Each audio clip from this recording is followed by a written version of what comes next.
Nous saluons d'abord le ministre de la fonction publique qui a tenté de ramener cette journée initialement prévue pour les samedis, samedi tombant un week-end avec la semaine anglaise. Aujourd'hui, vendredi 16, nous sommes en train de célébrer cette journée du 17, une journée jadis appelée la journée de libération.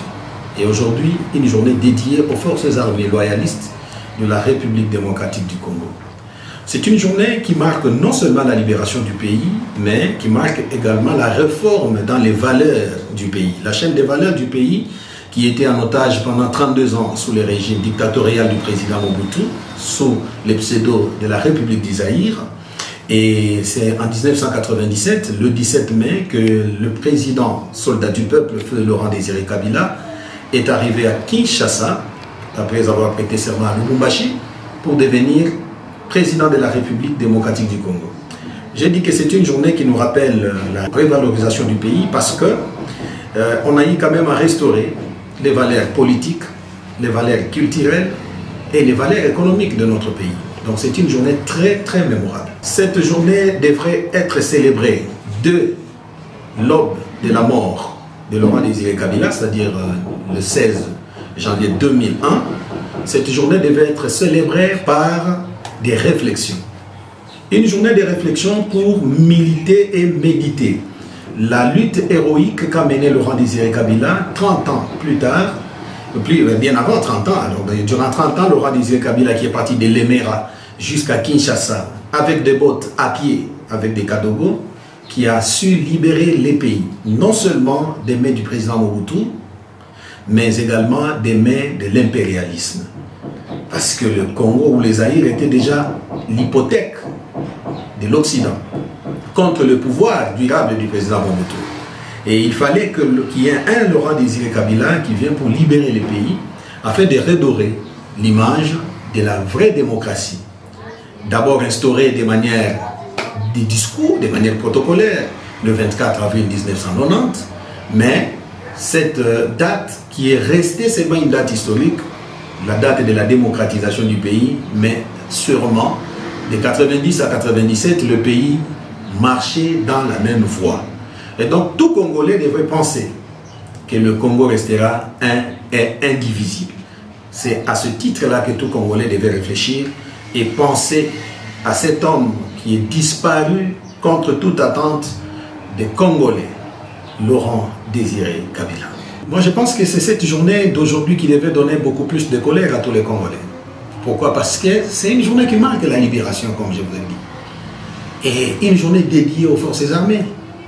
Je rends ici mes hommages à tous ces militaires de rang qui sont tombés dans différents fronts à l'est de la République démocratique du Congo pour une bonne cause, la cause de la recherche et de l'unité du pays. À ces commandants qui sont au front jusqu'à présent, qui meurent, qui sont sacrifiés, qui entrent en conflit pour sécuriser la population. Hommage à tous ces vaillants soldats. C'est une priorité parce qu'aujourd'hui, au moins les forces armées de la RDC devaient organiser des grands meetings de conscientisation de tous les militaires.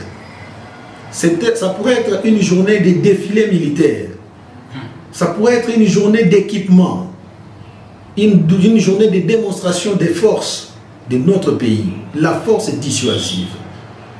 Et ça devrait être une journée qui marquerait la nouvelle prise en charge de tous nos militaires. Aujourd'hui, là, au moins chaque militaire allait se retrouver avec une prime spéciale, une prime d'encouragement qui allait donner encore du courage à tous les Congolais. Parce que ce n'est pas facile.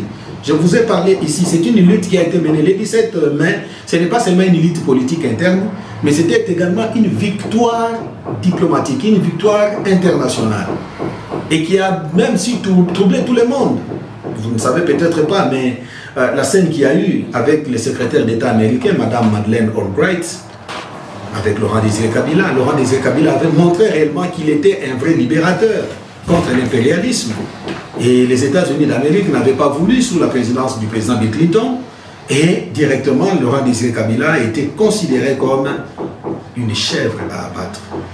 Et aujourd'hui, nous commémorons sa lutte et non sa mort. Parce que Laurent Désiré Kabila continue à vivre à travers son idéologie. Et aujourd'hui, c'est toute l'armée qui dit ne jamais trahir les Congos. Comme je l'ai dit, la libération du pays n'est pas seulement une affaire militaire. Ce sont les militaires qui ont libéré les pays. mais les militaires ont été accompagnés par la population. C'est-à-dire, c'est aussi une journée de l'éveil de la conscience patriotique. Voilà pourquoi, en tant que responsable de la grande faculté des sciences politiques et administratives à l'Université de Calémie, on ne pouvait jamais laisser passer cette journée comme ça. Nous avons réuni la crème scientifique de notre faculté. Nous avons arrêté les thèmes principaux. Nous allons parler beaucoup plus sur le découpage territorial entre passé et avenir des provinces. Voilà les thèmes principaux. Donc, parce que comme la politique intervient aussi dans le découpage territorial, vous allez voir qu'il y a une multiplicité des sujets qui en découlent du thème principal. On ne devrait jamais laisser passer inaperçu. Et donc, nous, c'est de notre devoir. La recherche scientifique est au centre de l'enseignement supérieur et universitaire, sous la bénédiction du professeur ordinaire Victor Kalunga Chikala, recteur de l'Université de Calémie.